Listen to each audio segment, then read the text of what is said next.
Bueno, ahí estamos. Eh, Como les contaba Carlos, vamos a seguir trabajando sobre lo que es el ser personal, el ser humano. En las clases previas al parcial vimos las perspectivas antropológicas de la existencia del ser humano, ¿sí? Hasta dónde, a dónde está proyectada su existencia, ese camino, ¿no?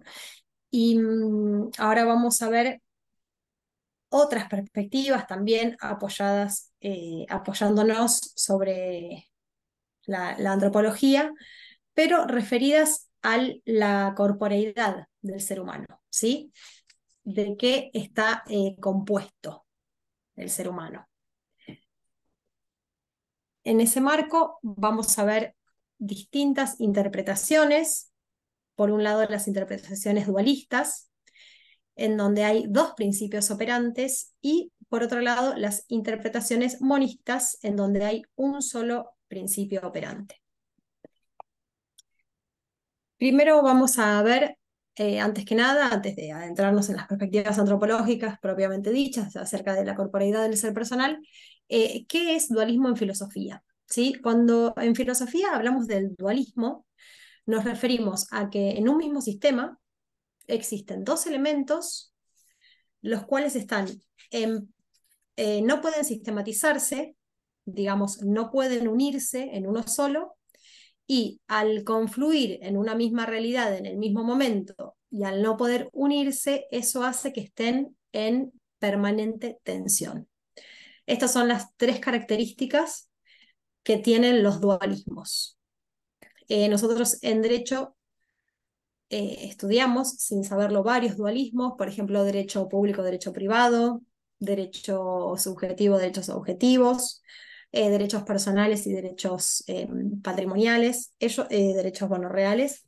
Esos son dualismos en derecho. Así que, entonces, sabiendo lo que es un dualismo, ahora sí vamos a empezar a ver el dualismo y la interpretación acerca de la corporeidad del ser personal, quizás la más difundida en toda la historia. Ahora cuando contemos cuál es, seguramente todos habrán escuchado hablar, que es el dualismo platónico. ¿Sí? Este dualismo dominó durante siglos la reflexión acerca del ser personal e incluso al día de hoy lo seguimos escuchando.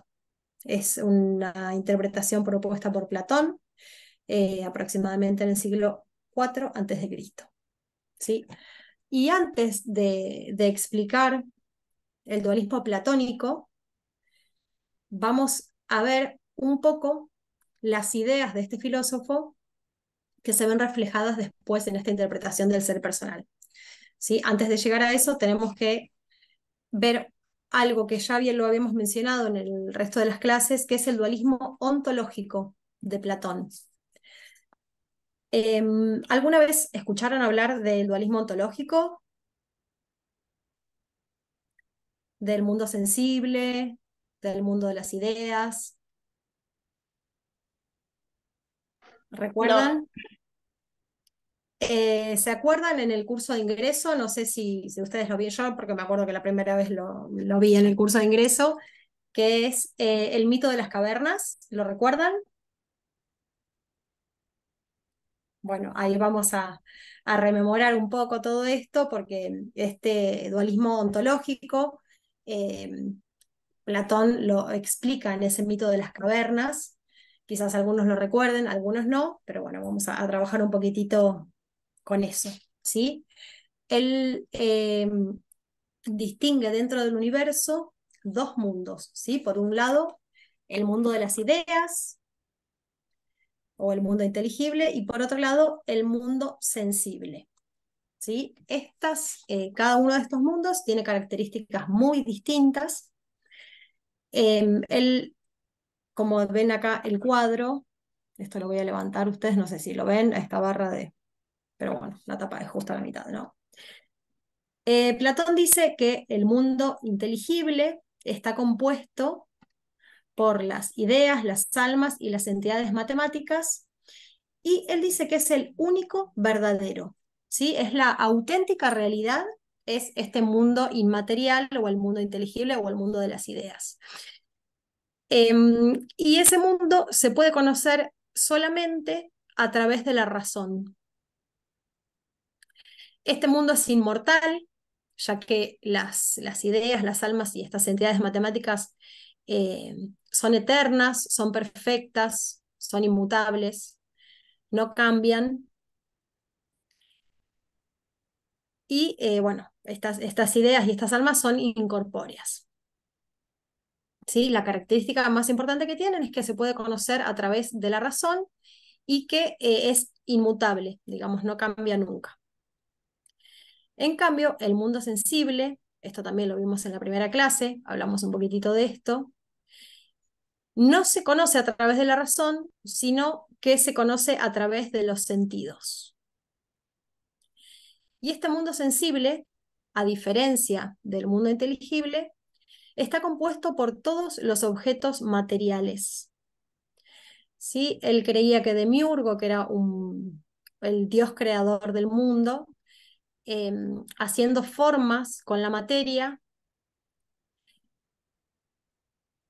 se copiaba, digamos, recreaba esos objetos materiales a través, o no, perdón, a partir de esas ideas que existían en el mundo inmaterial. ¿Sí? Es decir, que el mundo sensible era una copia de este mundo ideal. No era falso, pero no era la auténtica realidad. A diferencia de las características que tenían por lo que estaba compuesto el mundo inmaterial, este mundo material o el mundo sensible estaba compuesto por objetos materiales que cambian, que nacen y mueren, que no son perfectos, no son eternos tampoco, y se podían conocer a través de los sentidos. Acerca de estos objetos materiales, como cambian, solo se puede tener una simple opinión.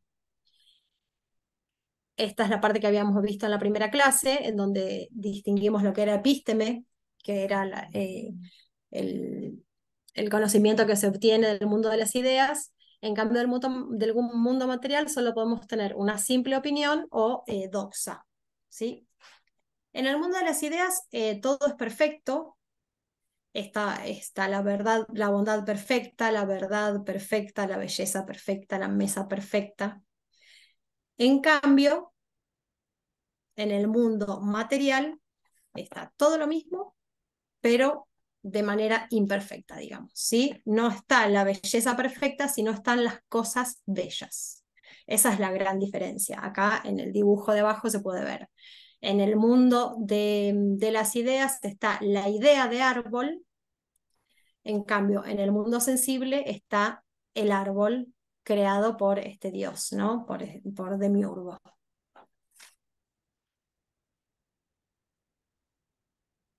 Partiendo de estas aclaraciones, ¿no? Y de lo que era para Platón este dualismo ontológico, por lo que estaba compuesto, estas dos estructuras que componían el universo, de esta doble dimensión surge este dualismo antropológico, ¿sí?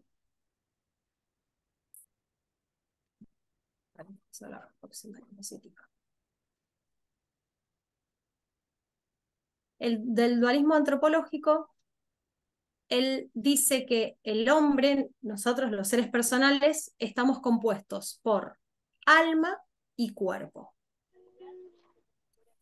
El alma se corresponde con este mundo de las ideas. Él dice que es nuestra auténtica realidad, pero nosotros tenemos un cuerpo que se corresponde con las características de las cosas del mundo sensible, ¿sí? Que se percibe a través de los sentidos, que cambia, que no es incorruptible, que no es perfecto y que no es eterno. ¿Sí? Todas las características que tienen las cosas del mundo de las ideas son las características que tienen las almas y las características de los objetos materiales del mundo material son las características que tiene el cuerpo. ¿Sí? Esa es la doble dimensión que recoge Platón en su dualismo antropológico. Sí, para él el ser humano es un compositum, está compuesto por dos elementos. Estos dos elementos son alma y cuerpo. Él explica que las almas vivían en el mundo de las almas, que a él lo llamaba Topus Uranus, que quedaba más allá del último astro, y que tenían la característica más importante de percibir las esencias directamente. ¿Sí? Como decimos en todas las clases, la esencia es aquello que hace ser a una cosa eh, o a un ser, ¿sí? Aquello que hace que sea eso y no otra cosa. Las almas, la característica que tenían es que captan las esencias intuitivamente, las ven directamente, las perciben. Digo, no las perciben a través de los sentidos, sino que las captan directamente. Esas almas, por alguna razón, por alguna falla original que no se sabe cuál es, o porque Platón no llegó a reflexionar acerca de ello, o porque no se encontró ningún escrito acerca de ello, por alguna falla estas almas son encerradas en un cuerpo para cumplir una pena, digamos. Platón ve al cuerpo como la cárcel del alma, en donde ya no puede captar las esencias intuitivamente, directamente, sino que necesita hacerlo a través de los sentidos. ¿Sí? Las almas están condenadas a vivir en ese cuerpo. ¿Alguna vez escucharon esta idea?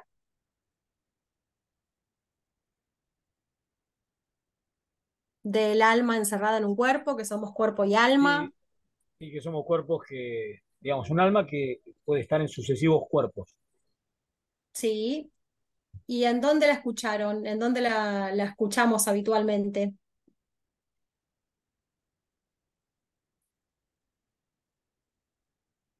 ¿De dónde surge? ¿Alguien se da cuenta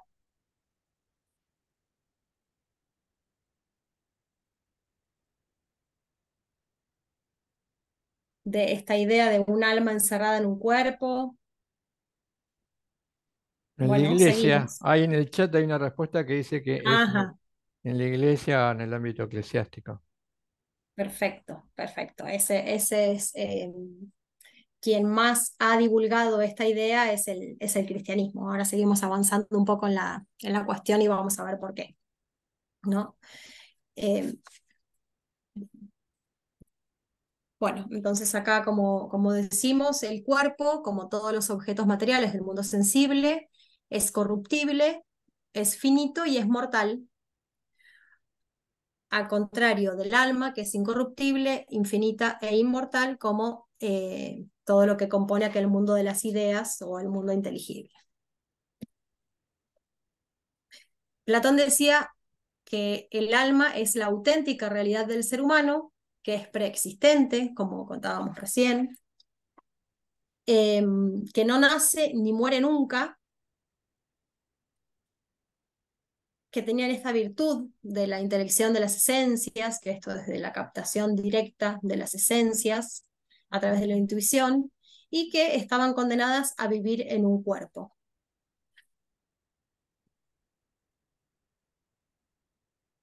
Por otro lado, bueno, el cuerpo no, las almas ya no pueden percibir más las esencias como lo hacían, sino que necesitan hacerlo a través de los sentidos, ¿viste? Es un proceso dinámico, con todas las consecuencias que conlleva.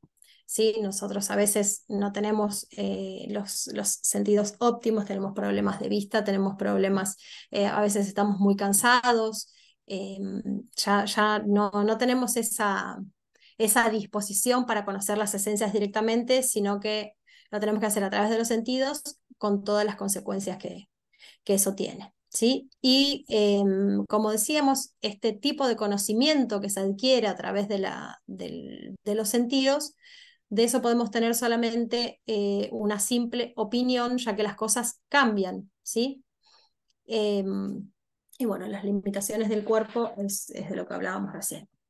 ¿Sí? Nosotros podemos conocer, pero podemos conocer lentamente y necesitamos este proceso dinámico, eh, algo que no hacen las almas, supuestamente para Platón. Bueno, para él el cuerpo es concebido como la cárcel del alma. Para él nosotros somos almas encerradas en un cuerpo. Como decía recién Agustín, muchas veces esa alma para purgar esa pena tenía que, estaba en sucesivos cuerpos, transmigra de cuerpo en cuerpo.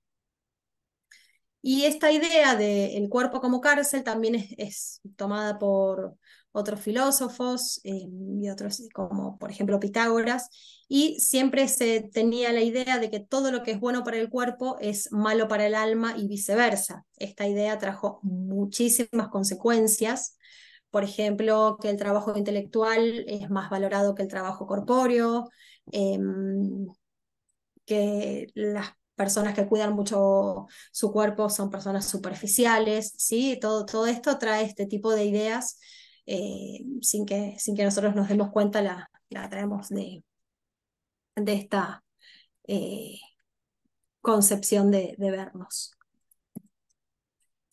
Bueno, ¿y qué quiere un prisionero? En este caso, ¿qué quieren las almas, no? Escaparse o liberarse de ese cuerpo. Para Platón había dos maneras de liberarse. Una era la filosofía, que era una salida transitoria, porque la filosofía es una tarea que permite captar las esencias de las cosas, ¿no? Intenta llegar al conocimiento a través de la razón. Para él esa era una salida transitoria. Y por otro lado, existe una salida definitiva, que era la muerte. Con la muerte del cuerpo, con la desaparición del cuerpo físico, las almas volvían a este mundo de las almas, volvían liberadas, ¿sí? Con todas las características que tenían.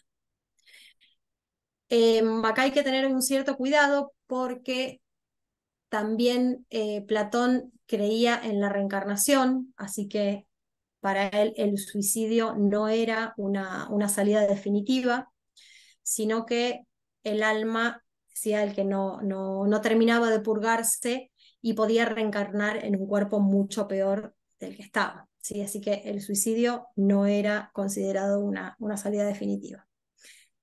Esta razón, con la desaparición del cuerpo físico, el alma se liberaba y volvía a ese mundo ideal, es la cual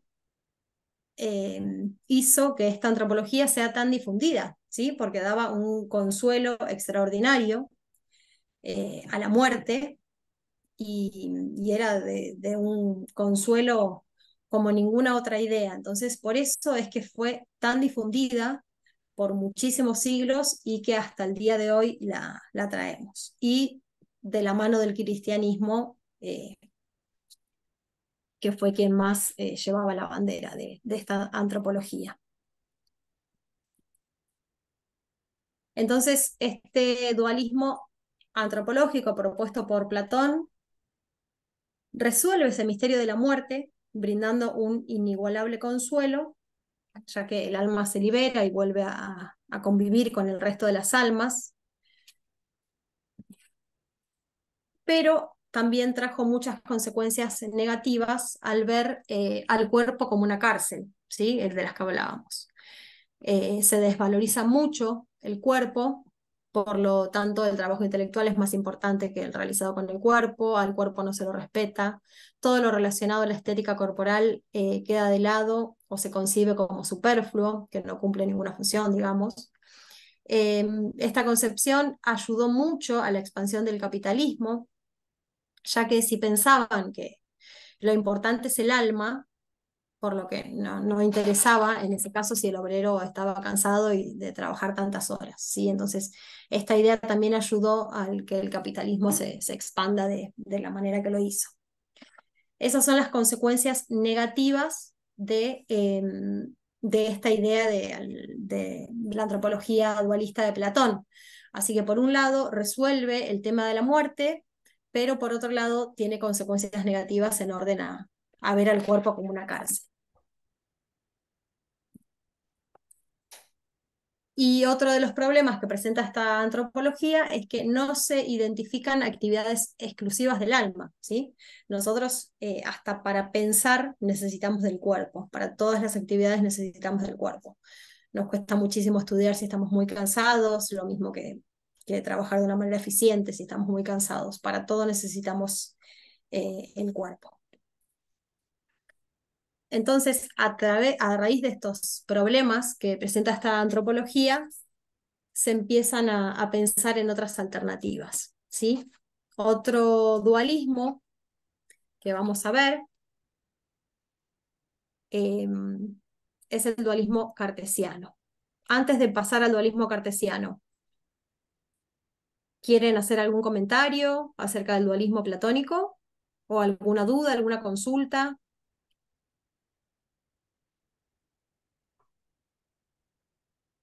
Por ejemplo, ¿qué les parece como negativo, además de lo que vos estuviste haciendo referencia? ¿Qué podría derivarse de considerar al cuerpo en un segundo plano? Hay una actividad muy importante, humanamente muy importante, que siempre se ha visto desnaturalizada por obra y gracia del dualismo. ¿Se imaginan, piensan, alguno se le ocurre? Quizá, profesor, la esclavitud.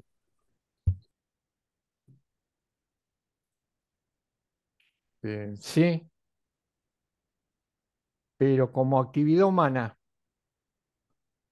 piensen en alguna actividad humana que nos parezca fundamental y hay una actividad humana fundamental que muchas veces se consideró o se sigue considerando negativa todavía en el orden de las ideas, teorizaciones y sobre todo puntos de vista religiosos, a veces adecuados, a veces sectarios o sectas que le dan un carácter marcadamente negativo. La espiritualidad sería algo valioso. Me refiero concretamente al tema de la sexualidad. El dualismo le otorgó a la sexualidad un significado, siempre un significado, clásicamente un significado pecaminoso, ¿no? Como una separación, el espíritu como algo limpio, puro, y la sexualidad relacionada con el cuerpo como algo negativo. Fíjense en la idea de castigo también. Se castiga mucho los ascetas, de los que hablaba, lo que hablaste vos, mencionaste, Mariana, en otra clase, el ascetismo, que también tiene que ver con el castigo y con la mortificación del cuerpo. Uno de los graves problemas, claro, uno de los graves culpa y sacrificio, uno de los gravísimos problemas que han frenado el desarrollo de la condición humana ha sido dimensionar a la sexualidad como algo negativo. Incluso después se puede plantear, hay otro tema importante relacionado con esto, porque acá estamos hablando, como viene contando María, estamos hablando de dos dimensiones, ¿no? Eso es lo que tiene que quedar en claro. Dos dimensiones, separación completa entre lo corporal y lo espiritual. Seguramente les va a comentar ella que uno de las graves dificultades que tiene el dualismo va a ser explicar esta interacción producto de la separación, ¿no? Producto de lo que se llama el interaccionismo. Sin embargo, es una lectura todavía muy, muy fuerte, muy potente. Otro ejemplo que, a consecuencia, cuando vos preguntabas si ellos pensaban alguna otra situación, y creo que también está presente, por ejemplo, el espiritismo. El espiritismo viene de espiritualidad. El espiritismo también es una visión antiquísima, pero muy frecuente. Bueno, muy frecuente, la búsqueda de personas que supuestamente pueden conectar, si seguiríamos a Platón, ese mundo de las apariencias con ese mundo ideal, y la posibilidad de conectarse con los muertos. Se apoya en la misma idea. El alma está en algún lugar, no sabemos dónde está, que ha sido además fuente de arte, literatura y cine, está en algún lugar y hay alguien o habría alguien o personas que no se sabe por qué o por capacidades supuestamente diferentes, extraordinarias, nos pueden conectar con las personas fallecidas. El espiritismo también es importante. Y algo más, fíjense, Marina decía que es como una respuesta, es una respuesta importante. Fíjense la necesidad que tenemos muchas veces de reconectar, el problema que nos ocasiona la muerte de personas cercanas y esa necesidad a veces inmanejable de poder conectarnos de nuevo, ¿no? Como una especie de desesperación de poder volverme a conectar, aunque la persona está muerta. Tiene que haber alguna manera, alguien me tiene que conectar y las sesiones, esto hablando en la actualidad, pleno siglo XXI. Evidentemente, dijo acá, esta era una idea o una pregunta que les hice, evidentemente el dualismo no lo hace, pero he hecho siempre el intento de quitarnos un poco esa zozobra que nos lleva a pensar qué puede haber después de nuestra existencia corpórea, finita y temporal. Es una interrogante, es una necesidad, es algo angustioso y no por algo ha tenido, todavía se sostiene. ¿Mm? Sí, incluso eso, ¿no? Bueno, pensando un poco en la muerte. Yo tengo formación católica, así que siempre tuve esta idea, pero nunca llegué a profundizar en este concepto, ¿no? De que mi cuerpo es algo distinto a esa alma que es la que se iba al cielo. Eh, Nunca llegué a profundizar eh, en esto de lo que hablamos, que hay que estamos compuestos por dos principios operantes distintos el uno del otro. Eh, no sé si alguno de ustedes también con formación católica o pensando en la muerte piensa en esta idea de que el cuerpo es el que desaparece y el alma se va al cielo. A ver si habían llegado a reparar en esto, en todas las consecuencias que tiene esto, ¿no? De decir que hay una realidad auténtica distinta a nuestro cuerpo. ¿Cómo lo piensan eso?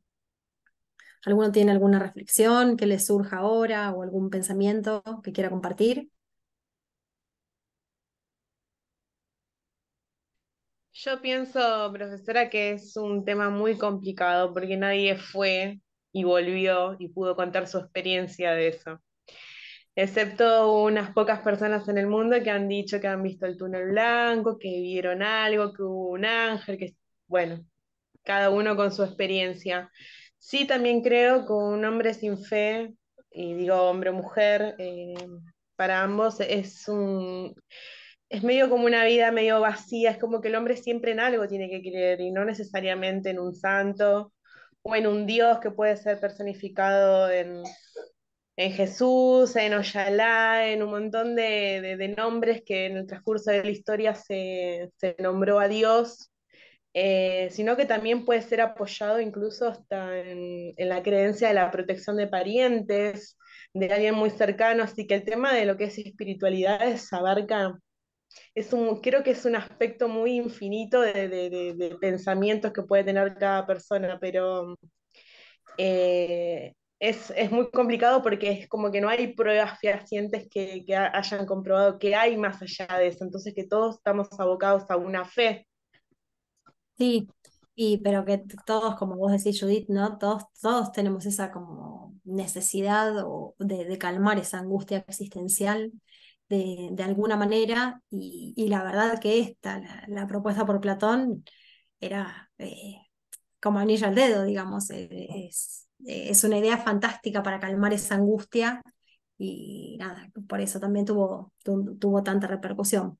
Pero bueno, ahora vamos a seguir hablando un poco esto de lo que vos estás diciendo, de las distintas posturas, las distintas ideas y siempre apoyarnos en algo como un acto de fe. Seguimos un poco con la idea. ¿Hay algún Profe, comentario? Ah, sí, sí, quería hacer un comentario de que una vez había leído sobre que en relación a esto que siempre se dice en la ciencia de que nada se crea ni nada se destruye, sino que se transforma, entonces como esa energía del ser humano, relacionándolo con el alma, es como que se transforma en algo y sigue siendo algo, no sé, en mis palabras decía algo así y nada, como que me había dejado pensando.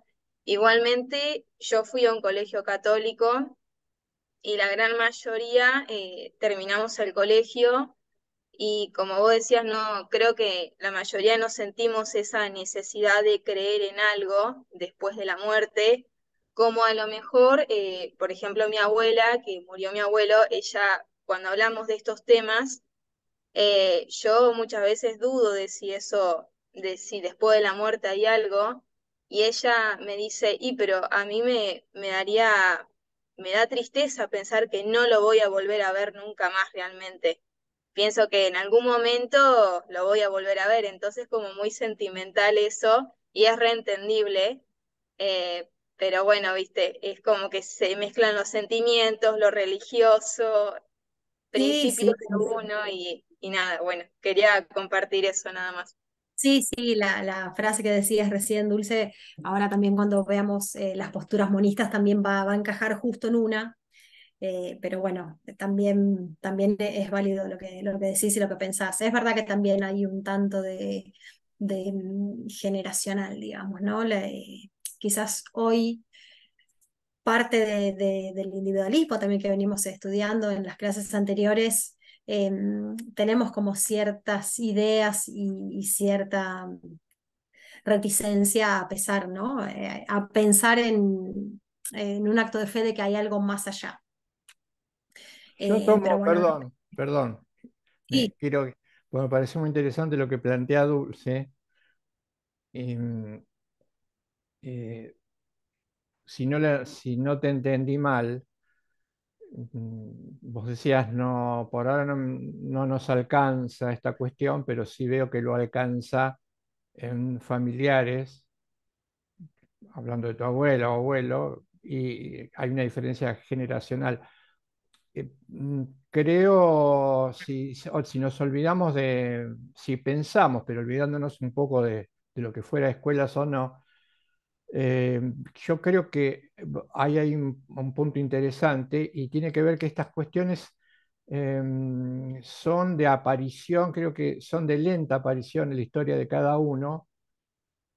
Entiendo y creo, arriesgo decir que no escapa a nadie, pero también tienen que ver con el crecimiento. Me parece que es una cuestión que cuando vos sos muy joven, en algún momento yo fui joven como vos, cuando uno es joven, estas eh, cuestiones como con el vértigo de la juventud y el crecimiento no pesan, salvo que tengamos alguna experiencia familiar muy directa, muy puntual.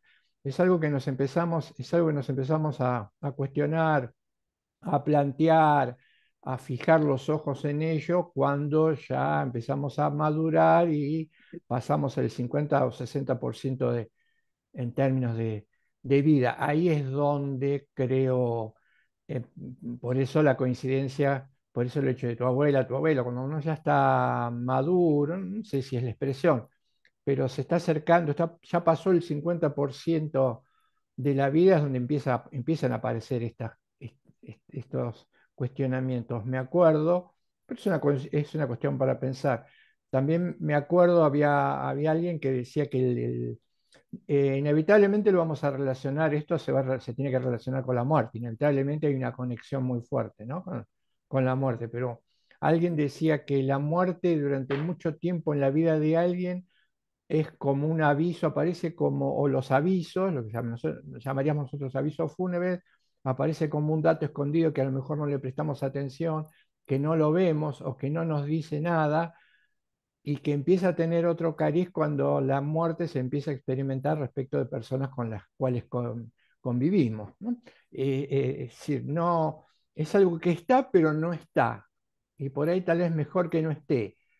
Y hay algo que nos distrae, no está, pero cuando nos alcanza puntualmente ese hecho, concretamente la desaparición, esta persona dice, ya el aviso ya deja de ser un aviso y 3 líneas que no tienen mucho significado en un diario para convertirse en una cuestión propia, personal y de vida, y ahí empiezan a dispararse todos esos cuestionamientos.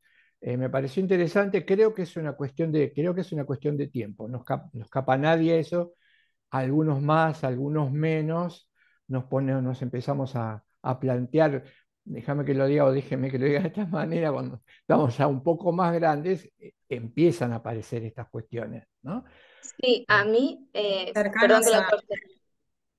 Sí. No, sí, sí, Ah, sí, sí, sí, sí. que en lo personal me pasó el año pasado que falleció mi perrita, que era una hermana, para mí 13 años, que nos criamos juntas prácticamente, y cuando ella murió, que fue como la primera vez que, o sea, muy fuerte lo experimenté, su ausencia, lo que yo me preguntaba, porque yo no niego que después de la muerte haya algo, porque no sé directamente, no sé si está o no, es dudo, pero bueno, en caso de ser que haya algo, si ella donde estaba bien. Y era como esa sensación de como que estaba en algún lugar, pero y no sé dónde está y si esté donde esté, si estaba bien ella. Bueno, me pasó una experiencia, algo con unas mariposas, bueno, ya eso bastante personal y fue la primera vez que sentí algo como algo de más allá, que capaz Ujú. que no lo puedo explicar y si se lo decís a alguien, si no lo vivió, es difícil que te pueda comprender, pero bueno, sí son cosas que, como usted dice, vas experimentando a lo largo de la vida y depende de lo que vas sintiendo, de las situaciones que se te van presentando, es ahí cuando te vas dando cuenta de otras cosas. Claro, sí, También. te lo empezás a cuestionar en esos momentos, ¿no? Exacto. Cuando más experiencias cercanas tengas a la muerte o a la muerte de algún ser querido o de, bueno, con tu perro, como vos decís, eh, esas experiencias cercanas a la muerte son las que te llevan, me parece, mucho más a pensar en qué pasa más allá.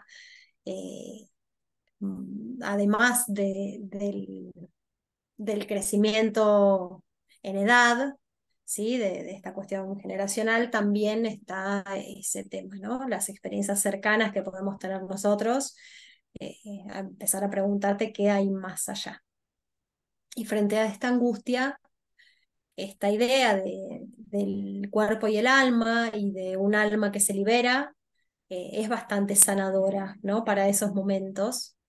Y, y bueno, como decíamos, tiene un consuelo como ninguna otra idea. Por eso también creemos que se sostiene hasta el día de hoy.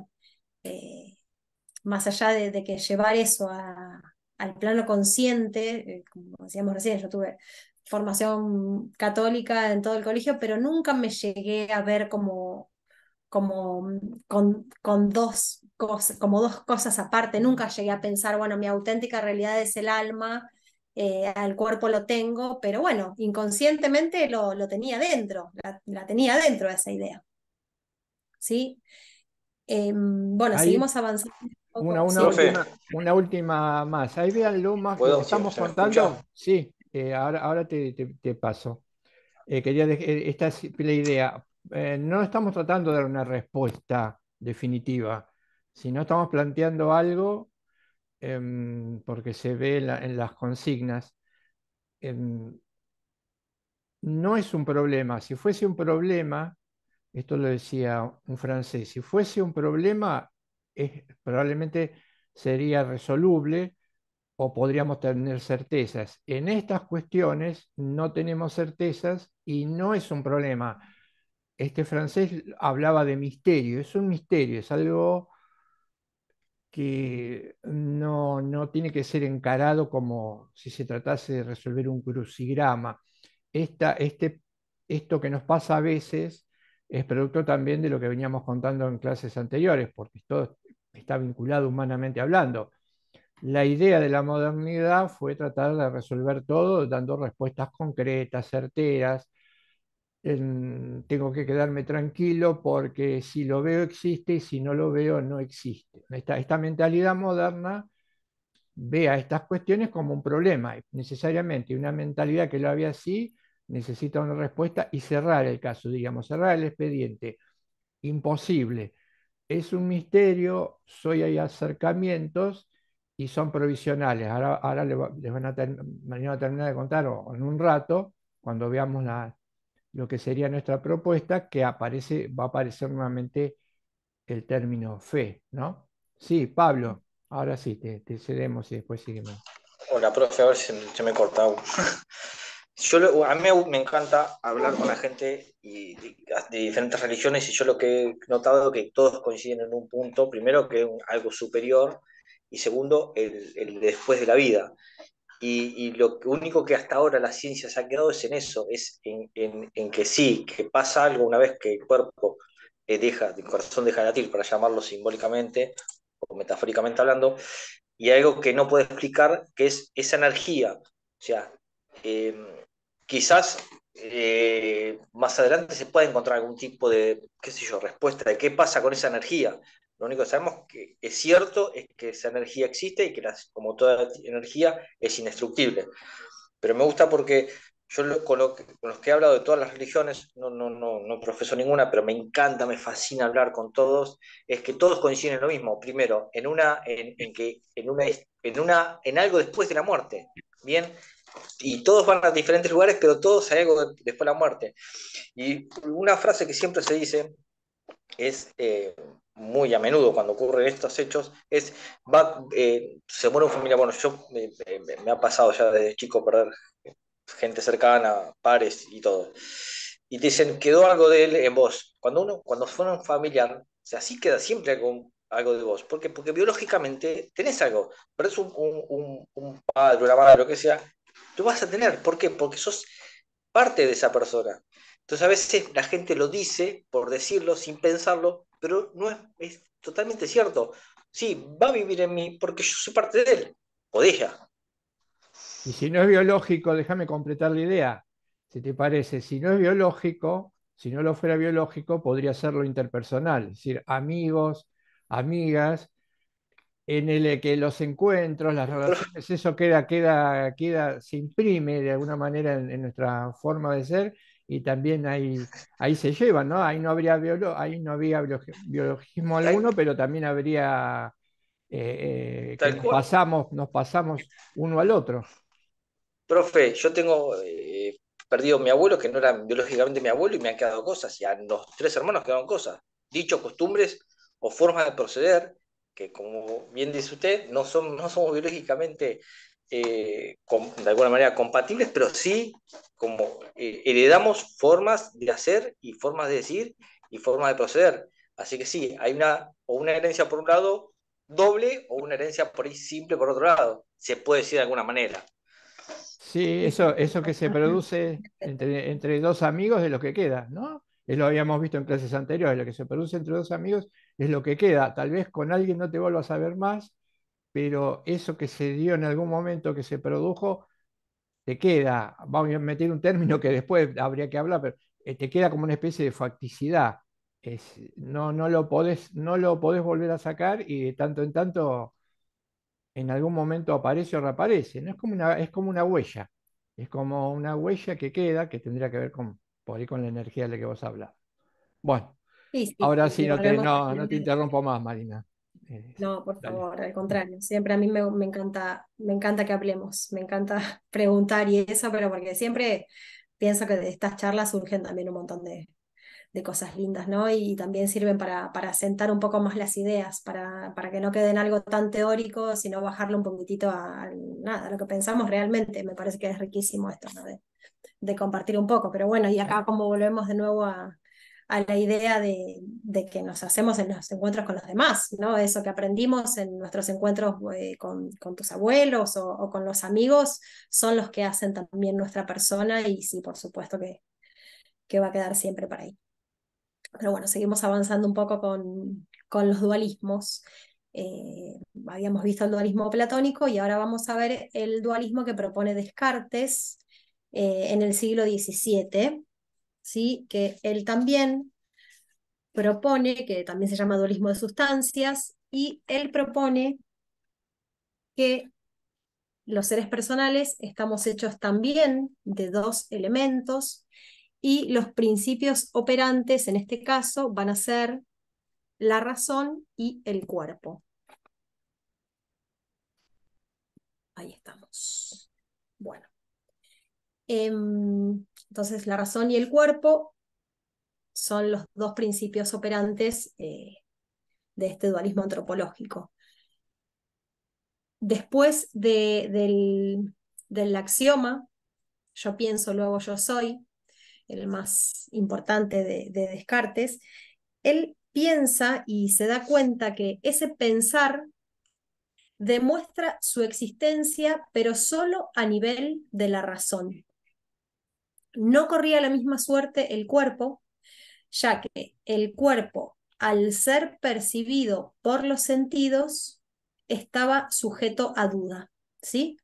Esa seguridad del yo pienso, luego yo soy, es en relación a la razón, a ese principio operante. Entonces, al identificar uno y otro, al diferenciar uno y otro, él habla de estas dos realidades como algo distinto, ¿sí? Dos realidades distintas. Entonces, por un lado estaba la razón, que era la sustancia inmaterial, y por otro lado, el cuerpo, que es la sustancia material. La razón se concibe por el entendimiento puro, en cambio el cuerpo se concibe por el entendimiento ayudado por la imaginación geométrica, decía él. ¿Sí? El alma es el pensamiento y se encarga del entendimiento, de la voluntad y de la imaginación, y al cuerpo lo ve como un simple mecanismo, dice Descartes, ¿sí? Como un reloj. Estaba sometido a los sentidos y a las leyes de la mecánica. Así lo define al cuerpo, a su cuerpo. Él dice que el cuerpo no es libre, en cambio la razón sí, y que el cuerpo era la máquina de esta razón, la máquina del alma. Descartes lo que hace es cosificar al cuerpo, ¿sí? Nosotros entonces somos razón y tenemos un cuerpo para llevar a cabo todo lo que la razón manda, ¿sí? El cuerpo no es libre, en cambio la razón sí. Paso un poco. Bueno, Descartes cosifica el cuerpo, lo desnaturaliza y lo reduce a máquina. El cuerpo, radicalmente diverso del alma, es una realidad que funciona en virtud de principios organizativos propios y puramente materiales, ¿no? Se explica sobre la base del movimiento mecánico de los átomos. Bueno, el cuerpo entonces estaba regido por estas leyes de la mecánica, en cambio el alma se traduce y se manifiesta en la conciencia y en el pensamiento.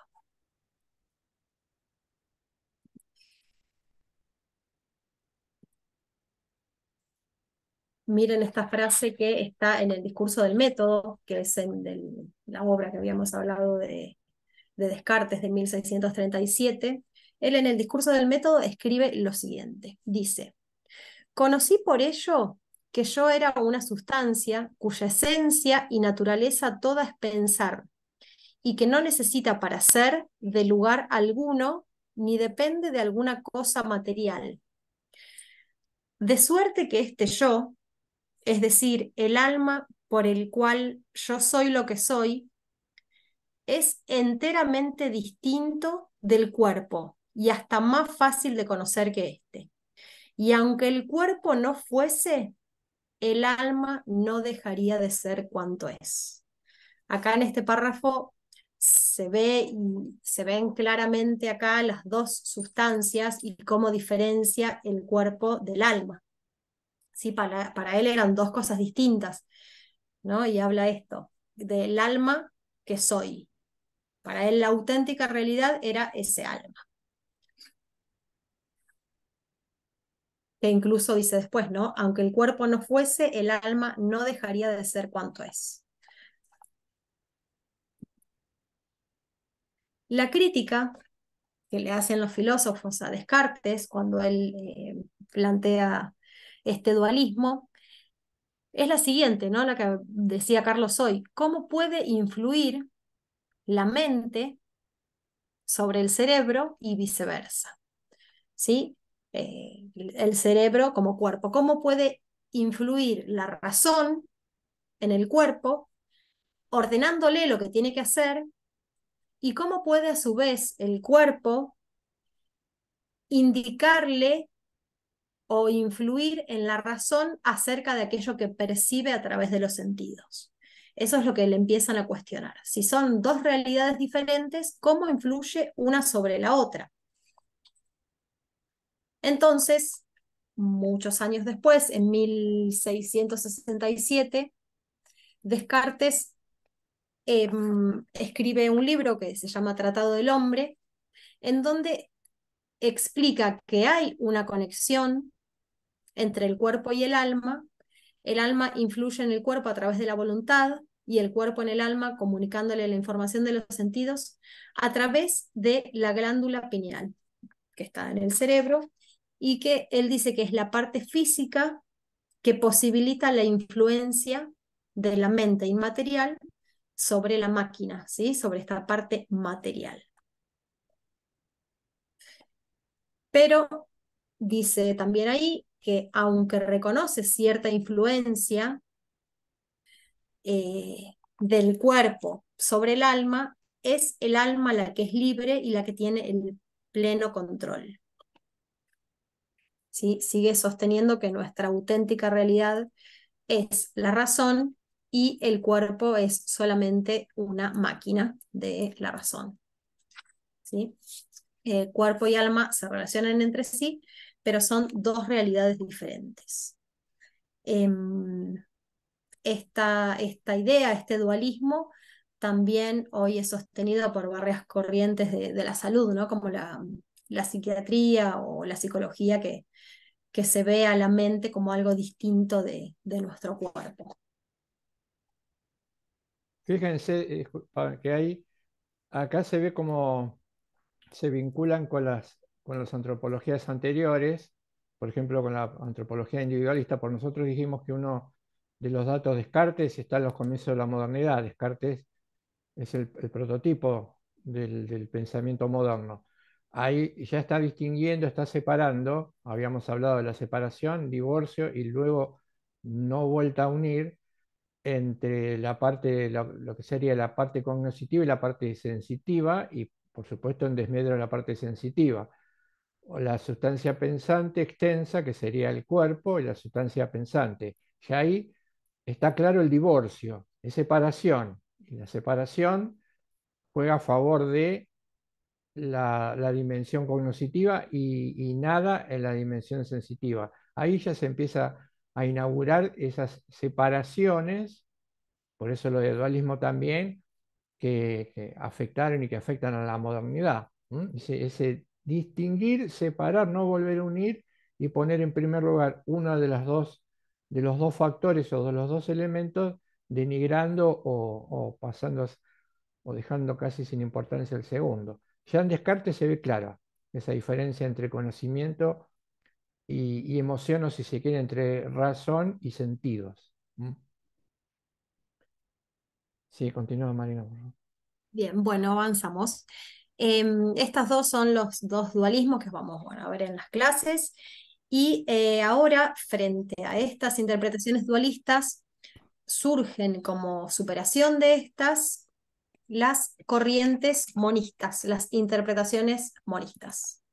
Como habíamos dicho que el dualismo, para las corrientes dualistas, hay dos principios operantes, para las interpretaciones monistas existe un solo principio operante en lo que es la corporeidad del ser personal.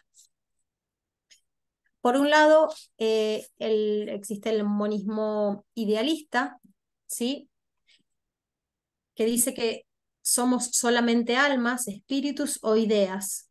Reconoce la creación del mundo por un Dios o una idea absoluta y que afirma que la realidad solo existe en nuestra conciencia y que el mundo material, la existencia, solo está en nuestra conciencia, ¿sí? En nuestras concepciones o en nuestros conceptos.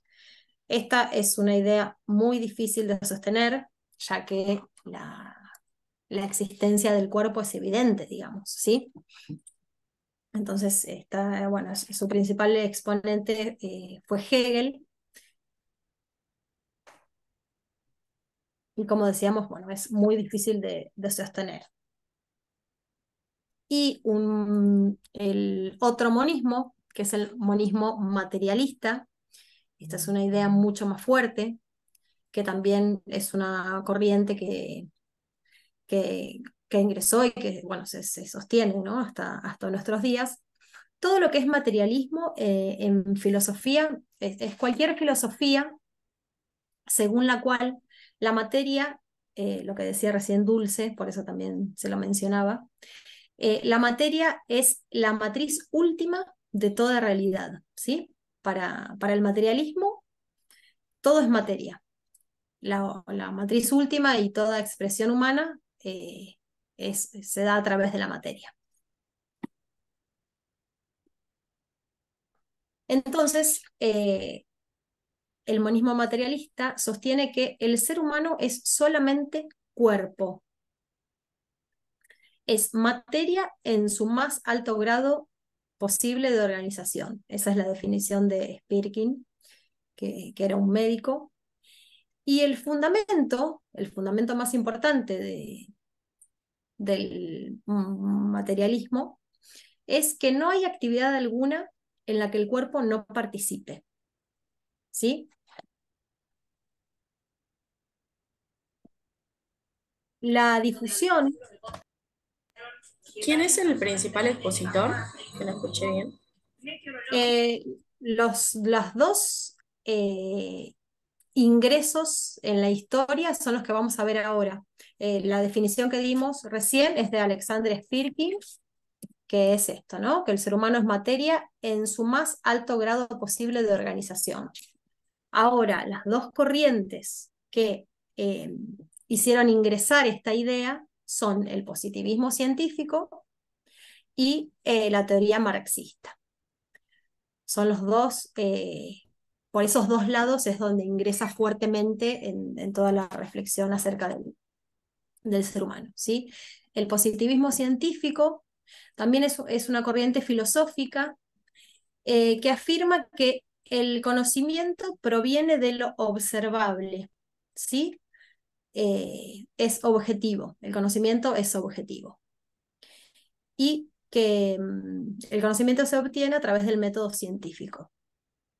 Nosotros estudiamos en Derecho Penal, no sé si se acuerdan, a César Lombroso, que llevó llevó al máximo la descripción antropomórfica a punto tal de esbozar una teoría sobre las características físicas del delincuente natural. No sé si se acuerdan que lo vimos. Bueno, él era un gran exponente del positivismo científico, ¿no? Entonces, el que dice que todo lo que se conoce a través de lo observable, de lo que vemos.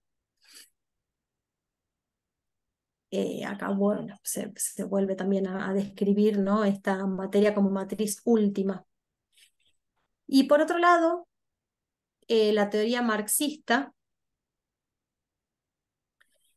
bueno, de Marx, por supuesto, que dice que el mundo es materia por su naturaleza. Los diversos fenómenos del mundo representan formas de la materia en movimiento.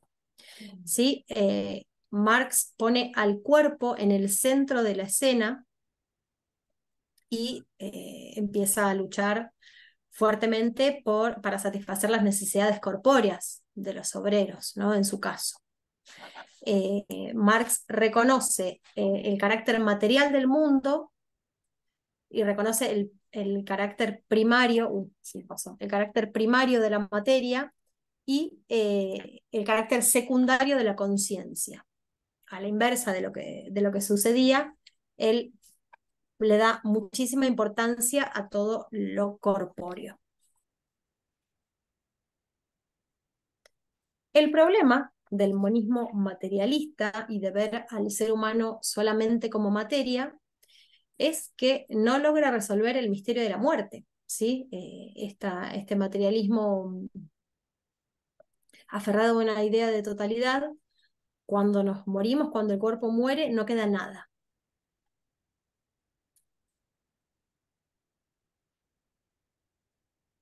Ahí en el caso, antes de que sigas, Sí, en la perspectiva monista, que habla por sobre todo la materialista, eh, hay una discusión, el tema del dualismo y el monismo, hoy todavía se sigue discutiendo. Hoy en día hay discusiones muy importantes. Y ya la cuestión no es como lo era en Platón o como lo era en Descartes, cuerpo y alma, sino se discute por la diferencia entre mente y cerebro. Si hablamos de mente y cerebro, la mente sería el equivalente al alma y el cerebro sería el equivalente al cuerpo, o razón y cuerpo en Descartes. Hoy está trazada las modernas ciencias de la mente, las neurociencias discuten, todavía siguen discutiendo, se siguen planteando el mismo problema a nivel mente-cerebro. Están los que dicen que el monismo fisicalista o materialista es exclusivamente el cerebro, y en el cerebro se encuentran que es una realidad hipercompleja, pero que no podría pensarse nunca en algo así como una mente. Eso sería el monismo.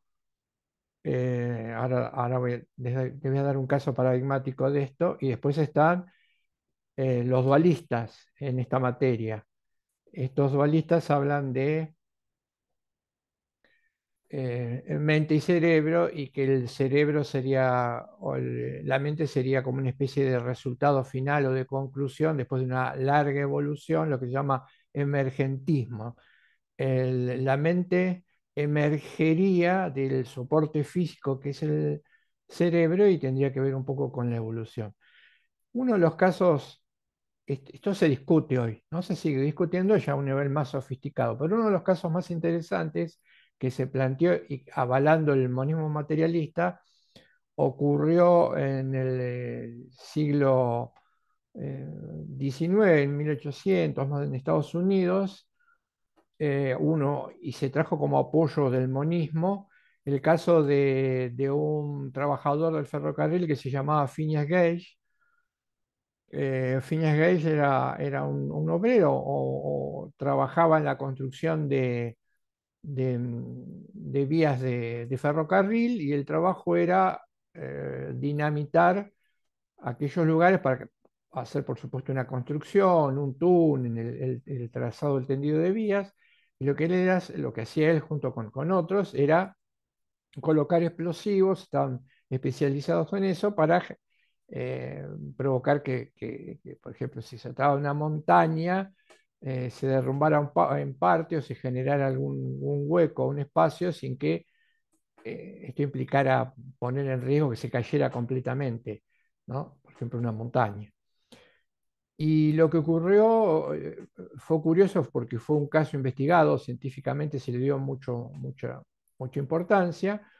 Un día, colocando explosivos, esta persona comete un error cuando se tiene que retirar antes de que funcionara el explosivo, queda atrapada y el explosivo explota.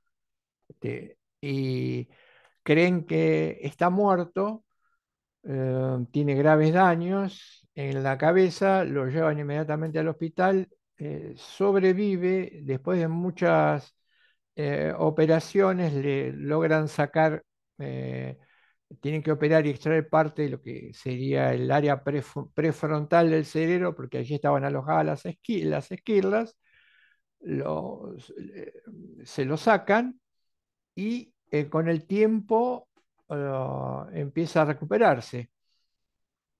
Lo curioso, sintetizando el caso, es que el médico que lo trataba eh, le pasa lo siguiente. Esta persona era una persona conocida por ser muy, muy educada, muy tranquila, alguien muy sociable, muy pacífico, no tenía prácticamente enemigos, y el médico que lo ve día a día empieza a notar cambios en el talante de Fiñas. Dice que de pasar a ser una persona tranquila se empezó a convertir lentamente en una persona irascible, reaccionaba, se enojaba, incluso decía, el médico decía, empezó a perder ciertos escrúpulos, podríamos decir, ciertos escrúpulos morales que tenía antes del accidente y antes de la operación.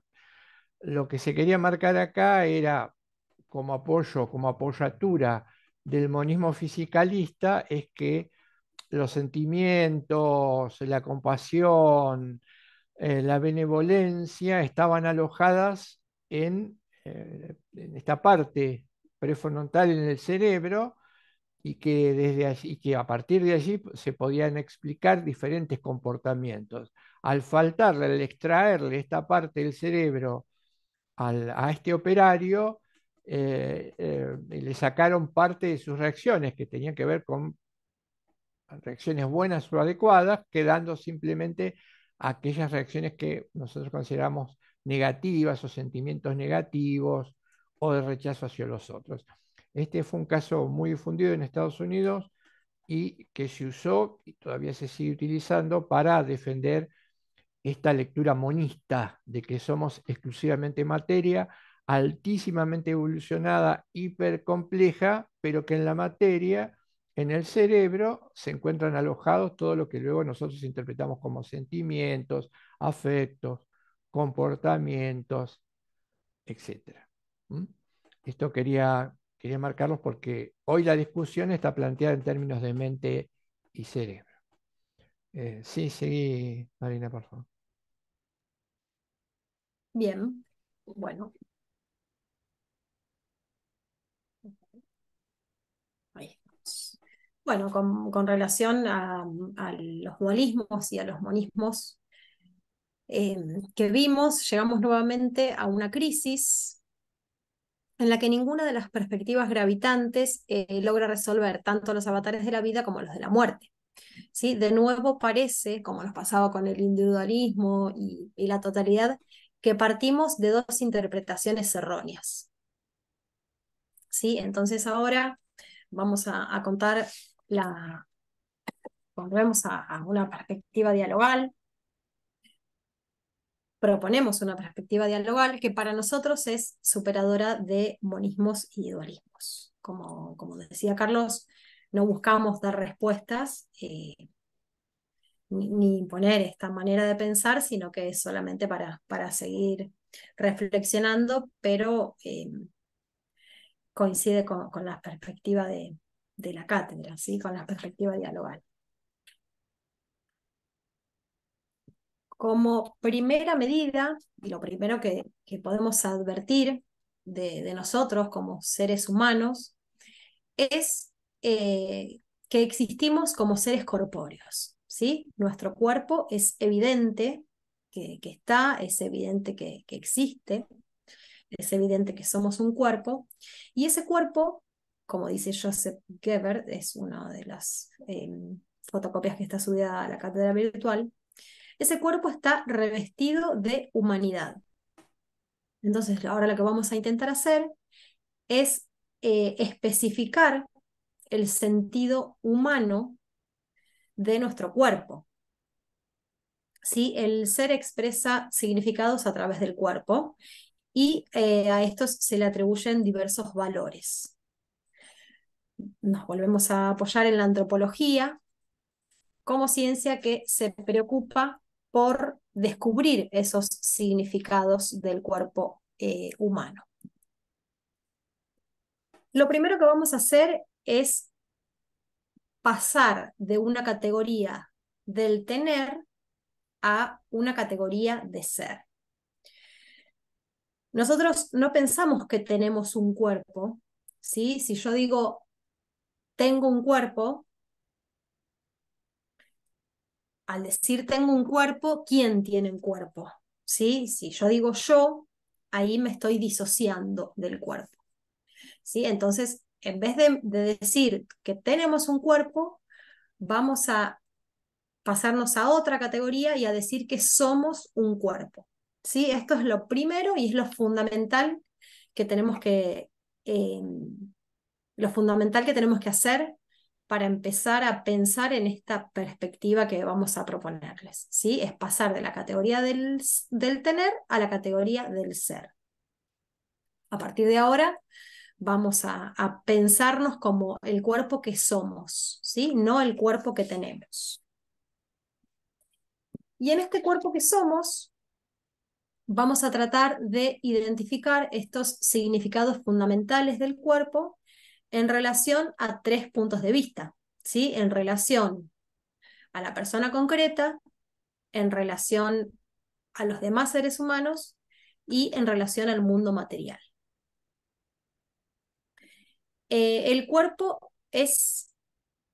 Nuestro cuerpo es nuestro campo de expresión, ¿sí? Nuestro campo expresivo.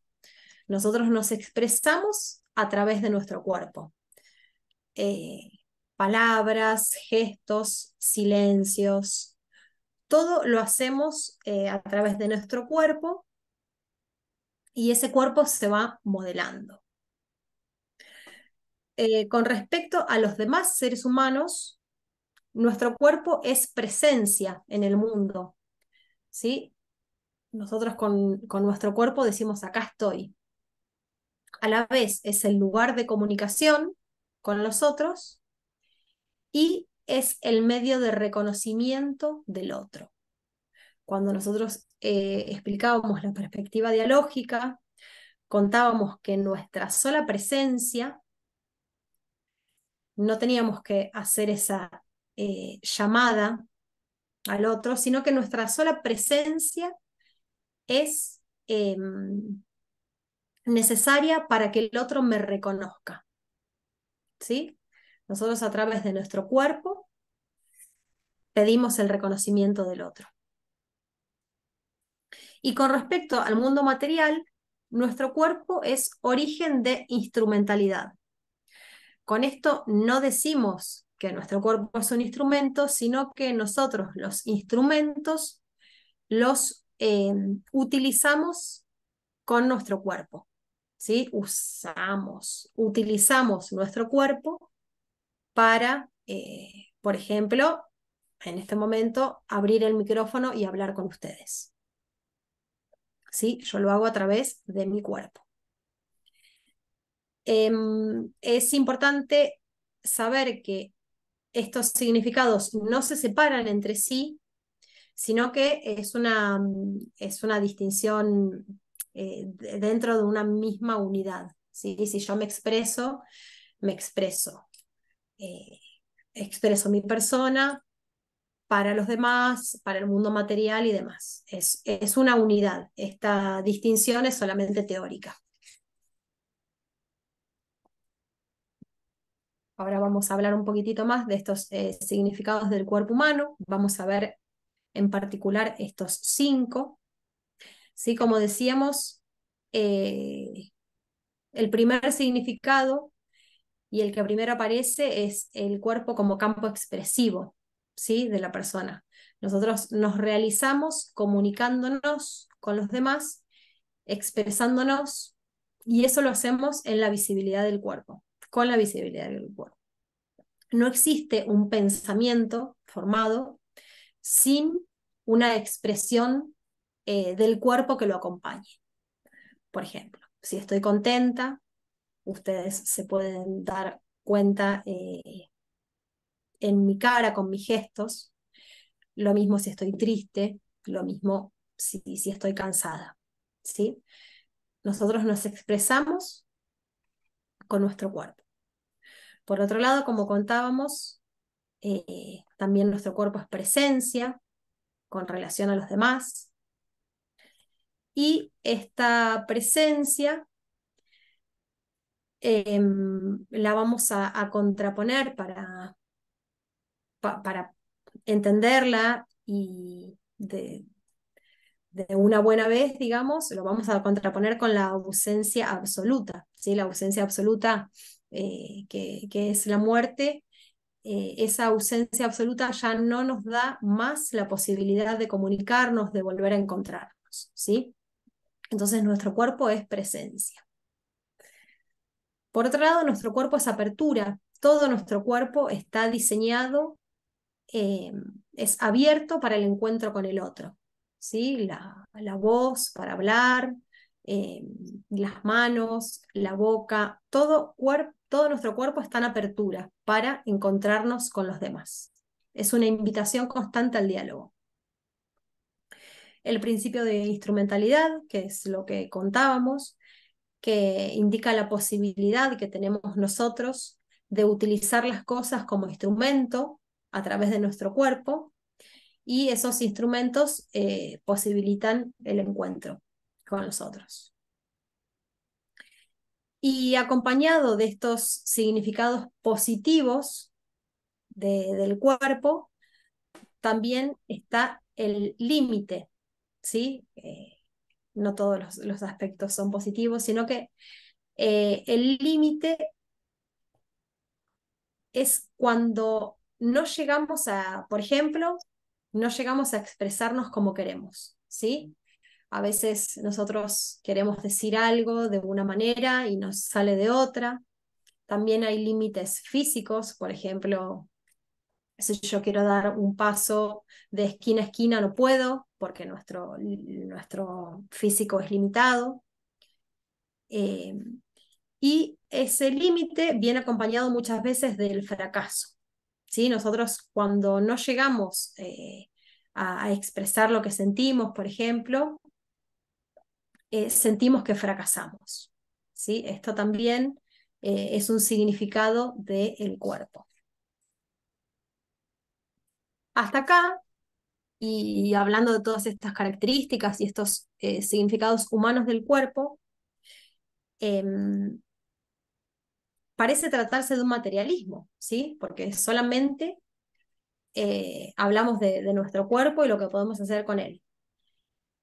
Pero estos significados del cuerpo no son suficientes, ¿sí? No termina ahí nuestra existencia.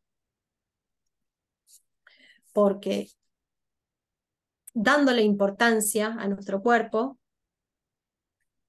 valorándolo, también es muy importante el papel del alma, que tiene el alma.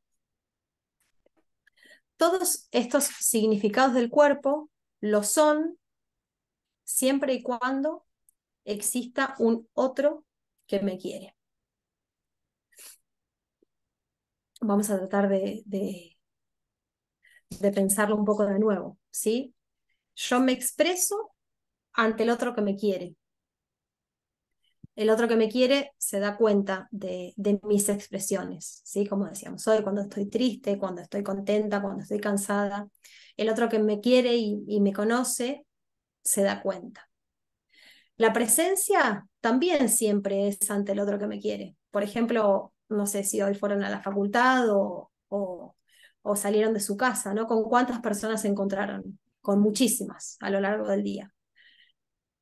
Pero ¿a cuántas saludaron? ¿Con cuántos compartieron? ¿Con cuántas recuerdan que estuvieron? Sí, no sé, con 4 o 5 que son sus amigos. Cuando vos vas a la facultad y te cruzás en una salida de una cursada con muchísima gente, no te das cuenta quiénes son y quiénes están. Sí, si hay un amigo que paras a saludarlo, que le preguntas cómo estás, ¿no? Entonces nosotros y nuestro cuerpo está presente siempre ante el otro que me quiere. Lo mismo pasa con la apertura. Nosotros nos abrimos hacia el encuentro, hacia el otro que me quiere. Si no, me retraigo, tengo esa actitud de cierre. Lo mismo que el principio de instrumentalidad. Utilizamos los instrumentos para la convivencia con el otro que me quiere. Y el límite, lo que hablábamos hoy, ¿no? Siempre fracasamos ante el otro que me quiere. Si a una persona que no que no, no quiero decir que no la quiero, ¿no? Porque queda feo, pero una persona que no, que no tengo intención de demostrarle una determinada expresión y no me sale, no siento que es fracaso. En cambio, si me pasa con alguien cercano, sí, es mucho más fuerte ese fracaso y se siente más. Entonces, como decía Negri, quizás a ese otro que me quiere, podamos llamarlo alma. Y ahora, ya con esta perspectiva dialógica, el alma ya no está dentro de nosotras y de nosotros y encerrada en un cuerpo, sino que el alma está fuera, ¿sí? En el encuentro con el otro, es ahí donde aparece el alma. Negri siempre decía algo muy lindo, que es cuando me encuentro con el otro me animo, de ánimo, y cuando me desencuentro con el otro me Sí, no, mañana. desanimo. Bueno, hablamos y si vamos a las 11. Dale, dale, dale, estoy. Ahí está, ahí lo silencié. Sí, repetilo, el cachito, porque Sí, no, a Negri mí siempre también me decía desconcertó. que cuando me encuentro con el otro, me animo, y cuando me desencuentro con el otro, me desanimo. Ahí el alma desaparece. Entonces, para esta perspectiva, el alma aparece en el encuentro con el otro. Mi cuerpo nada significa si no hay un otro. Acá volvemos de nuevo a ver cómo el otro me constituye, ¿no? Me constituye como ser humano eh, en cada encuentro. Entonces, el ser personal, para la perspectiva dialógica, es la suma de nuestro cuerpo y del otro. No tiene sentido el cuerpo sin el encuentro y no es posible el encuentro sin el cuerpo. Por eso Negri también siempre decía que cuidar el cuerpo es cuidar el encuentro y cuidar el encuentro es cuidar el alma.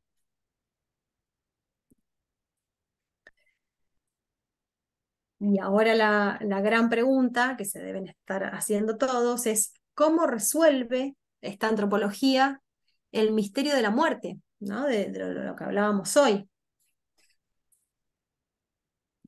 Y la solución es que luego de la muerte haya un otro absoluto, un Dios o como quieran llamarlo, que nos quiera, con el que podamos encontrarnos. Pero la prueba de esto es imposible, es un acto de fe, como decíamos hoy, como decía Dulce, ¿no? La prueba es imposible, pero igualmente todo encuentro es un acto de fe. Así que esta perspectiva no es un dualismo, porque no hay dos principios operantes que están en permanente tensión y que están en conflicto, como decíamos hoy, que no pueden sintetizarse, sino que esta perspectiva es el ser personal como unicidad, ¿sí? Esta es la perspectiva que propone la cátedra. Ahí sí, sí. Em, Me acordé, estaban contando lo del acto de fe. No, ahí está. Algunas cuestiones. La solución es que luego de la muerte haya un otro que me quiera, que sería un acto de fe. Y hoy estábamos hablando, también en algún momento hablábamos de la religiosidad, la cuestión del otro absoluto, de Dios. Y estaba recordando que en una serie, una de las protagonistas, te están hablando de cuestiones religiosas, se plantea el hecho de si se puede demostrar la existencia de Dios. Y desde un lugar muy racional, dice, no hay posibilidad de ofrecer pruebas, racionalmente probar la existencia de Dios, y entonces ahí viene el acto de fe. Esto lo marca como científica, pero al mismo tiempo dice una cosa interesantísima, que a veces se pierden en los diálogos. Dice, pero tampoco es cierto que hay maneras de probar la no existencia de Dios. Dice ella. Tampoco es posible probar que no existe Dios. Y el que no existe Dios también sería un acto de fe. Dice, ¿no? Me acordé ahora que estábamos viendo esta cuestión del acto de fe y el tema de la muerte. Siguen coincidirían un poco en lo que estábamos planteando. No habría que desesperarse por tema que no podemos resolver el problema, sino encararlo como un misterio. Y tal vez encarándolo como un misterio, dejándonos ganar, como decía Marcela, que hablaba mucho de problema y misterio, dejándonos ganar o invadir por el misterio, podamos tener, si se quiere, entrecomillado, una certeza. Yo como participante, que lo que vos estabas contando hoy, me gustaría eh, plantearles esto, volver un poquito, si podés volver un cuadro o dos, cuando empezaste con el tema del tener. Me parece, hay varias cosas. Hay, ¿no? Darle dimensión a esto, ¿por qué estamos hablando de este tema? Es un tema que tiene que ver con nosotros, con lo antropológico, pero no vayamos a pensar que esto está desconectado del derecho. Esta cuestión, voy a tratar de ser muy cuidadoso porque es interesantísimo, hiper complejo, pero tiene que ver con el derecho. Esta cuestión se podría discutir en un ámbito de derecho. Por ejemplo, cuestiones que se discutan o que pueden debatirse sin que la temática se cierre a nivel legislativo. Y ahora vamos a ver si por ahí me van a entender un poco mejor. Y vuelvo para atrás. El que decía que no somos un cuerpo, sino que tenemos un cuerpo, era este filósofo francés Gabriel Marcel. Dice, no aplica, fíjense, no aplica la categoría, como dijimos hoy, de tener, sino de ser, porque en respuesta es un pensador que reacciona contra la modernidad en respuesta un poco a lo que estaba pasando con la modernidad, que era la cosificación.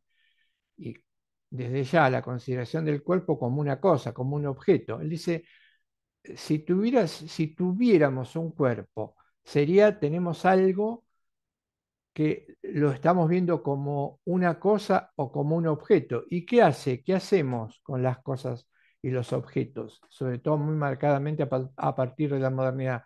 Dice Gabriel Marcel, con los objetos o con las cosas, que también después se convierten en seres humanos, seres cosas, las usamos, las utilizamos, disponemos de ella. Si tengo una cosa, puedo disponer de ella.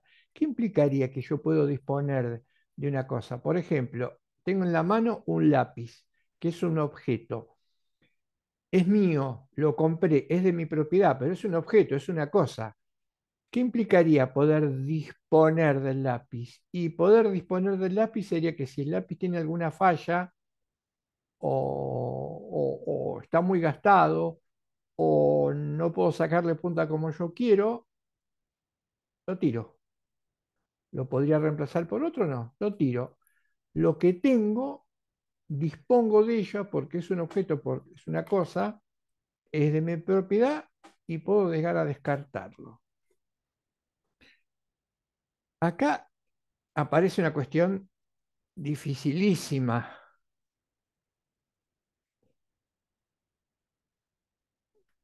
pero que hay que ser consciente de esto.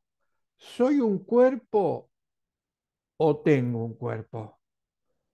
Si tuviera un cuerpo, sería una cosa, un objeto más, y podría disponer del cuerpo jugando, ¿no? Jugando.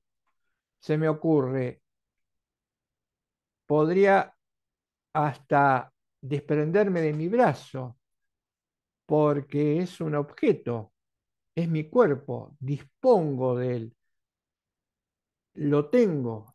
En consecuencia, decido cortarme el brazo y tirarlo.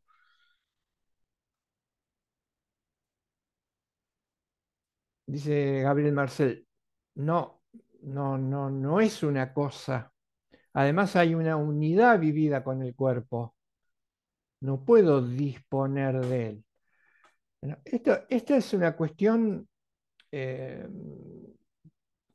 tal vez yo no voy a, no vamos a meternos en este tipo de discusiones, pero creo que hay que tenerlo en cuenta, sobre todo si estas discusiones después se trasladan por algún motivo específico al derecho. Hay que ser consciente de esto y pensar hasta el fondo esto. ¿Soy un cuerpo o tengo un cuerpo? Si tengo un cuerpo, implica considerarlo al mismo como un objeto, como una cosa, y como todo objeto o cosa, puedo disponer de él. Si no tengo un cuerpo, sino que soy un cuerpo, y nos vamos a la categoría del ser. Esta categoría, esa diferencia entre tener y ser, la planteó muy bien en algún momento un psiquiatra suizo que se llamó Erich Fromm, con un libro muy interesante, no sé si lo habrán leído, si no se los recomiendo, que se llamaba Tener o Ser, escrito en pleno auge del capitalismo. Es claro, tenemos o somos. ¿Qué completa mi realidad? ¿El tener o el ser? Sin plantearlo como, sin llegar al exceso de plantearlo como algo completamente separado, seguramente en el ser humano las dos categorías se den, pero una es la que se corresponde con la condición humana. El tener o el ser, cada uno le dará una respuesta. Es tan difícil la cuestión que ha habido discusiones sobre esta temática, porque esta temática se ha llevado al plano y al ámbito del derecho, al plano y al ámbito de la discusión de las leyes, y la discusión no está cerrada ni está agotada, pero creo que en alguna medida, y es muy intrincado, en alguna medida en esta cuestión estamos muy influenciados por el espíritu de la modernidad, por el espíritu moderno. Y el espíritu moderno, la modernidad separa la realidad humana de las cosas y de los objetos, y un poco por el lado del dualismo y menos por otra de las vertientes o las teorías, asume que yo puedo considerar mi cuerpo como algo que posible de disponer. Pero ahí entonces ya lo convertir en un objeto o en una cosa.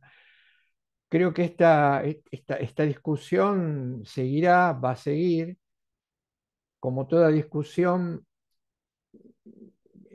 que tiene que ver con una apoyatura filosófica, no podemos estar en la mitad, ¿no? O estamos, o apoyamos, o creemos en una lectura, en el tener o en la lectura del ser.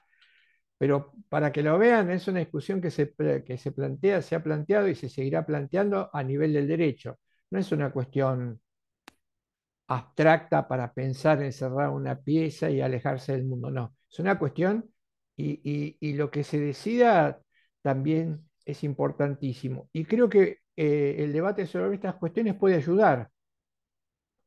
El debate sobre estas cuestiones puede ayudar porque en todos los niveles, y algo de lo que decimos los seres humanos, que muchas veces estamos convencidos o bregamos por un principio, pero pocas veces nos pasa a todos. Pocas veces nos damos cuenta que tal vez no seamos, esto que sostenemos como principio no sea consistente o sea inconsistente con una lectura que sostenemos por otro lado, o porque no nos damos cuenta.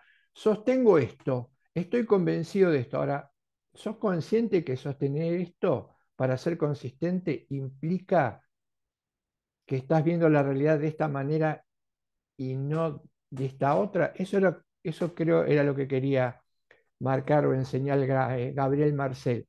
Él decía, soy consistente que sostener este punto de vista implica convertir o convertirme al cuerpo en la categoría del tener y igualarlo a la condición de objeto de cosa. Lo planteaba, me parece muy interesante, muy difícil, y yo creo que ustedes eh, sabrán perfectamente a qué cuestiones me estoy refiriendo. No es mi intención debatirlo acá. Simplemente creo que lo primero que aparece en este tener y ser es esta problemática. Y un dato más, este autor se preguntaba por qué la influencia del dualismo. Y él da una respuesta muy, muy interesante. Él decía, ¿por qué el dualismo tiene tanta fuerza o se mete en tantas cabezas? Y él dice, porque en el fondo nosotros no nos identificamos totalmente con nuestro cuerpo, decía Marcel. Hay como algo que nos dice, sí, pero no soy totalmente mi cuerpo.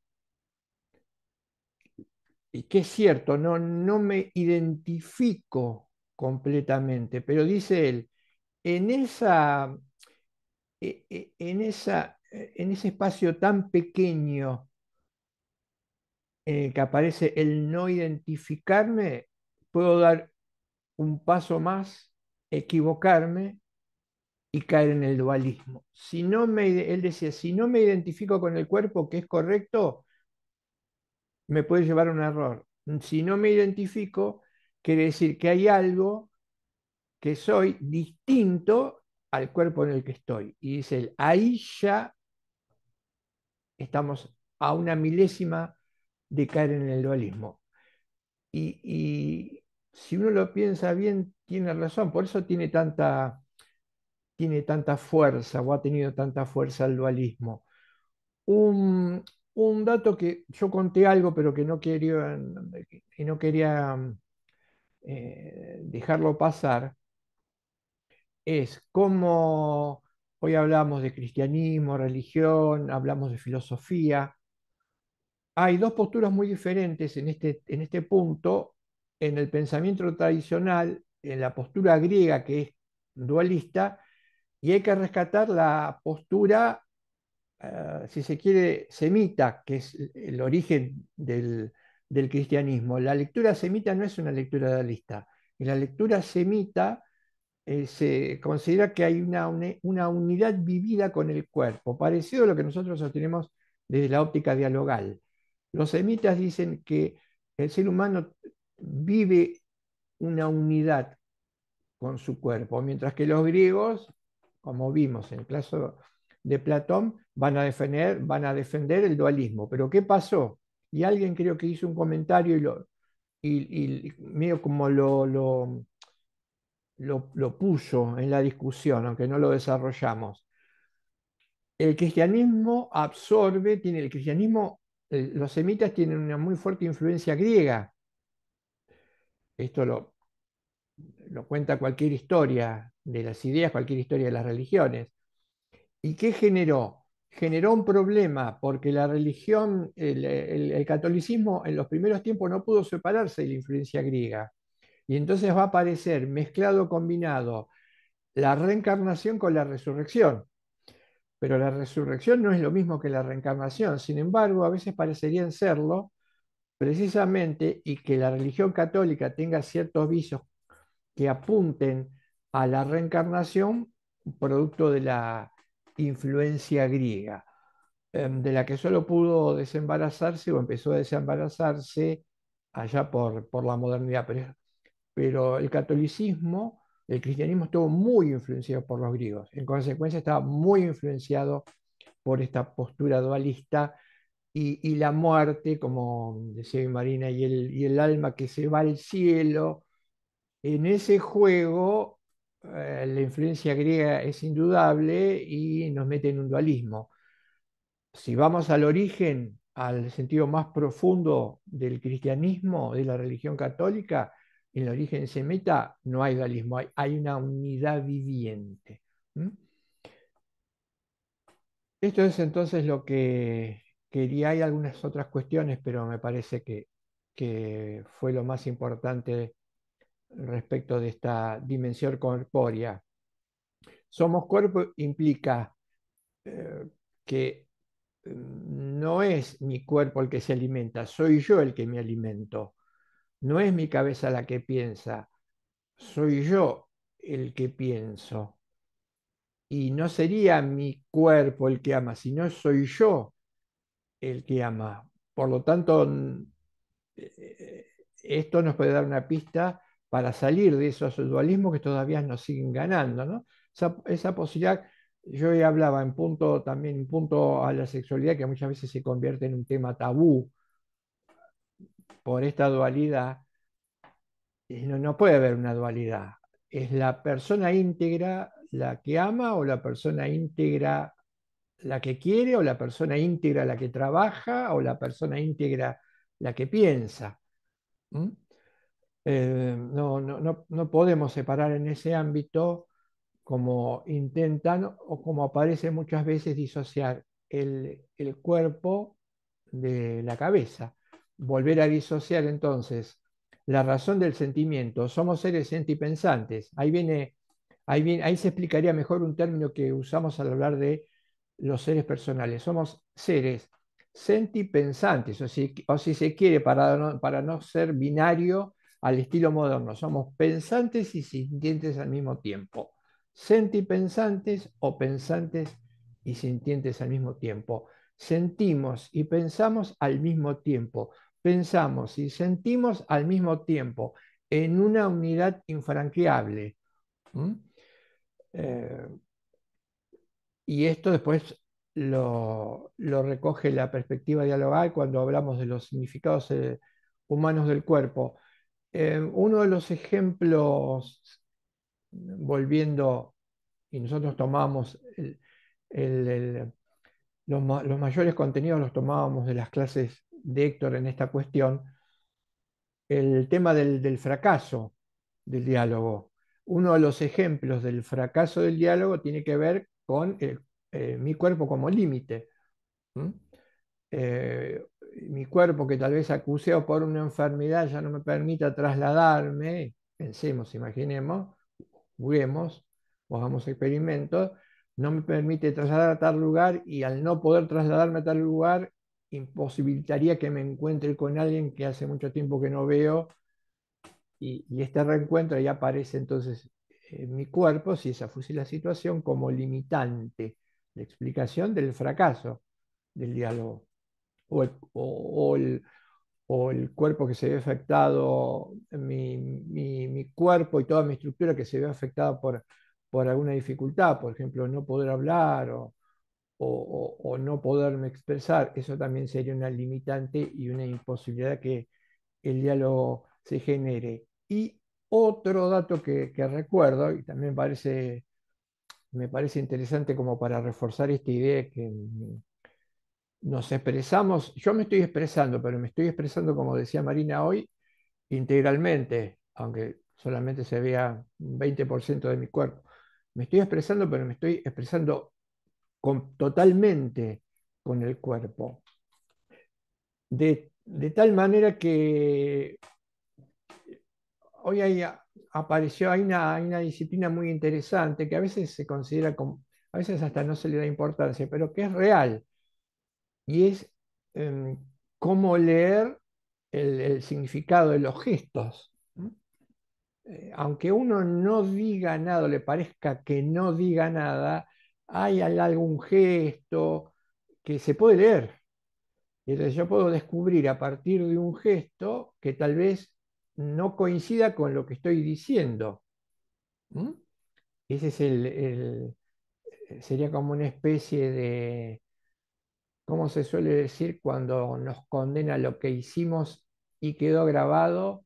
El archivo, sería como una especie de archivo, pero en el momento. No estamos diciendo algo, pero hay un gesto para que el que nos conoce, le presta atención, que descubre que no, lo que está diciendo no coincide con lo que está expresando gestualmente. Claro, porque el cuerpo también se está expresando. ¿Mm? Y si no coincide,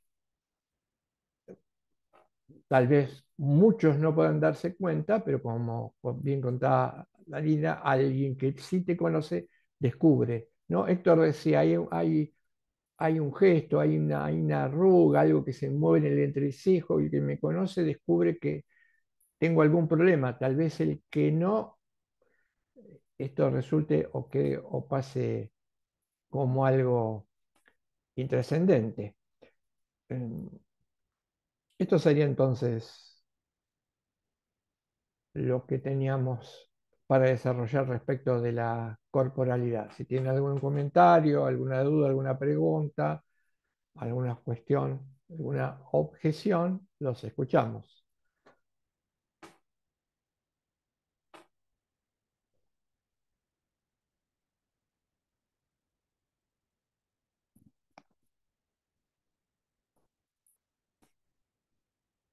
Un ejemplo de eso sería, profe, por ejemplo, cuando alguien le pregunta a otra persona, ¿estás enojado? Esa persona dice que no, pero la expresión es otra, ¿no? Ese sería un ejemplo. Otro ejemplo sería el no conocer a alguien, pero a lo mejor esa persona tiene un tic, ¿no? Entonces ahí no conocemos a la persona, gesticula, pero en realidad no sabemos el por qué. Sería otro ejemplo. Sí, creo que todo el cuerpo comunica, todo el cuerpo. Tal vez un ejemplo relevante sea la mirada a los ojos de otro. Eh, Comunican, comunican muchísimo, pero como decíamos hoy, a lo mejor nos damos cuenta cuando conocemos a otro. Tal vez aquellas personas que no conocemos demasiado no lo percibimos, pero sí cuando hay un conocimiento ya cimentado, un trato, es posible leer o descubrir esto eh, sin mirada, gestualidad. Lo que se dice se expresa. Y, y esto, ¿no? Que lo podríamos haber contado el otro día, eh, las maneras o los modos en que hoy los seres humanos tenemos de comunicarnos, el otro día estábamos hablando de la tecnología, mutilan totalmente la expresión. Creo que lo dijimos, pero como era incidental, eh, una palabra escrita en un medio tecnológico, tres frases en un medio tecnológico, no dicen absolutamente nada y y en el mejor de los casos se lee a miles de interpretaciones y en el mejor de los casos, o en el peor de los casos, generalmente las interpretaciones son erróneas, ¿no? Pero parece que la comunicación hoy se basara en eso, en escribir tres o cuatro palabritas en una pantalla que pueden significar muchísimas cosas y tal vez nada de lo que yo estoy suponiendo que se me quiere transmitir. Y el problema del que abusa de esto, nosotros que abusamos de esto, no nos damos cuenta que a lo mejor lo que estamos queriendo transmitir no se puede transmitir sino exclusivamente hablando con otro y cara a cara con otro y mirando o que el otro vea cómo se mueve nuestro cuerpo. Ese es otro grave problema que ahora lo podemos plantear en punto a la corporalidad, ¿no? Creo que cualquiera puede experimentar esto. Sí. Descubrir que a lo mejor tres frasecitas en un texto, en una pantallita, no tenían nada que ver con lo que uno cree supuestamente que se estaba transmitiendo. Y del otro lado lo mismo. En realidad, no, tal vez lo que puse acá está queriendo decir algo completamente distinto a lo que yo quería, fracaso del diálogo, fracaso de la intercomunicación, pero ese fracaso está dado porque el ida y vuelta es a partir de una pantallita y de las limitaciones de un teclado con las letras del alfabeto. Se me ocurrió a mí pensarlo así ahora desde este ángulo. Listo, profe, muchas gracias. ¿Alguien, esa palabra, o si no se va a poner a llorar cada vez que la mencionen. algo, bueno, no sé si eso fue una participación o un dato más, una pregunta. Cuando yo me estaba refiriendo al tema del ser y el tener, eh, ¿alguien podría decirme a qué me estaba refiriendo, a qué cuestión me estaba refiriendo?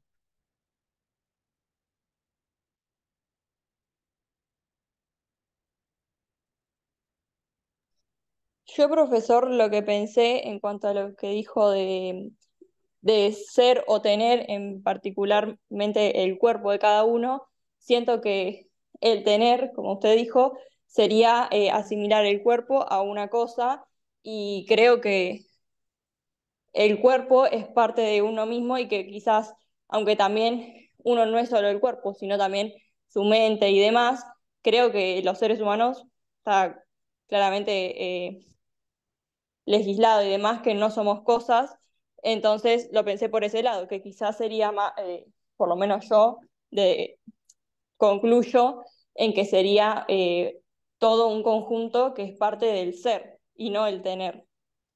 Sí, estamos más o menos cerca. Hay una cuestión muy puntual que se discute a nivel planetario en el mundo, que nosotros discutimos, que no está resuelta. No sé si algún día se podrá resolver por sí o por no. Muy difícil, muy espinosa, pero que es real y que tiene que ver con el derecho y con la legislación, y que es lo que yo planteaba en esta diferencia entre el ser y el tener. Es un problema muy real.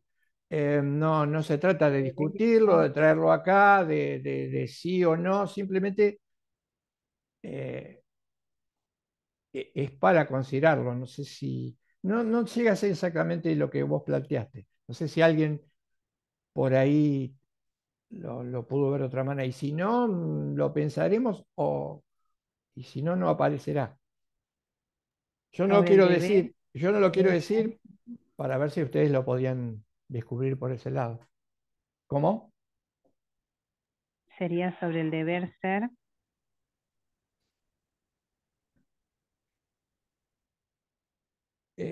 No, no, no, no.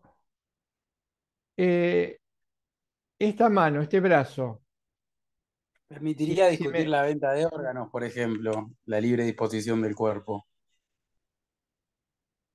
ahí estamos, ahí estamos, ahí estamos, sí, esa es otra variable. No era lo que yo me quería referir, pero ahí estamos. Ahí estamos. Estaría la Si el cuerpo bioética. es visto, si el cuerpo es visto como un objeto y las dimensiones las partes del cuerpo son vistas como objeto, entonces yo puedo disponer de un brazo, por ejemplo, y puedo cortármelo, en este caso como planteas vos, para venderlo. Esa sería una posibilidad. No era la que yo apuntaba, pero sí, claramente también es una posibilidad. Ahí Si Carlos está en el chat. quería ver. La eutanasia, Y dice Rosario. la eutanasia tendría que ver con, sí, con ya sería no de mi cuerpo, sino sería la de otro, ¿no? Disponer de la posibilidad del otro. No, yo me estaba refiriendo concretamente con el tema del tener y del ser, me estaba refiriendo a la cuestión del aborto. A eso me refería, ¿no?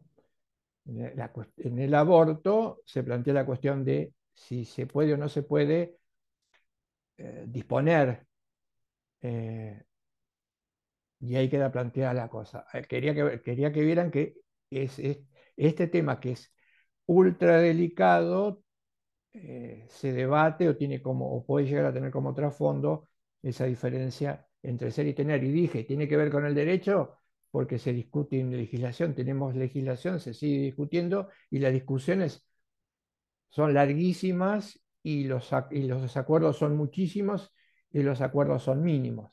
Es una, Cuestión para pensar. Y también un problema acuciante que ahora toma el primer plano, por X motivos coyunturales, el tema de la venta y el tráfico de órganos también, ¿no? Puedo disponer, soy dueño, mi